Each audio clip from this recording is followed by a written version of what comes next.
আমরা ঘুরতে গিয়েছিলাম। গতকাল ইফতারির পর আমাদের মন চাইল একটু বাইরে থেকে ঘুরে আসার জন্য। এইজন্য আমরা বের হয়ে গেলাম এবং বের হওয়ার পর চিন্তা করছি যে আমরা আসার পথে ওষুধ কিনে আনবো। আমাদের ঘোরাঘুরি বলতে এলাকার মধ্যেই ঘোরাঘুরি, বেশি দূরে যাওয়া হয় না আমাদের বেশিরভাগ সময়।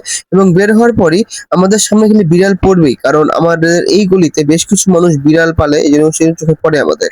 পরে আমরা গলি থেকে বের হওয়ার পর আস্তে আস্তে আস্তে হাঁটা শুরু করি, ভাবলাম একটা অটোতে উঠবো, কিন্তু পরে মনে হলো না, হেঁটে ঘুরতে বেশি মজা, ওই জন্য অটোতে উঠি নাই। পরে হাঁটতে হাঁটতে দেখি সামনে একটা দোকান, দোকানটা খুব সুন্দর করে সাজানো হয়েছে।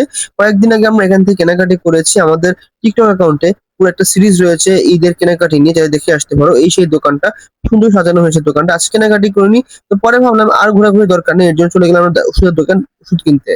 ওষুধের দোকানের লিস্ট দিলাম এবং লিস্ট দেওয়ার পর বসলাম, বললো যে বেশ কিছু ওষুধ নেই, সেগুলো নিয়ে আসতে হবে। এরপর শুরু হলো আমাদের গল্প আড্ডা, এবং অনেকক্ষণ ধরে গল্প করতে করতে খুব ভালো লাগছিল। সত্যি বলতে এই মুহূর্তটা জীবনের অনেক সুন্দর একটা মুহূর্ত, যে দুজন মিলে গল্প করছি এবং এসি বাতাস খাচ্ছি, সত্যি খুবই ভালো লাগছে। তো কিছুক্ষণ পর দেখি ওষুধ নিয়ে চলে আসছে। এবং এই ছিল আমাদের আজকের এই ছোটখাটো ব্লগটা।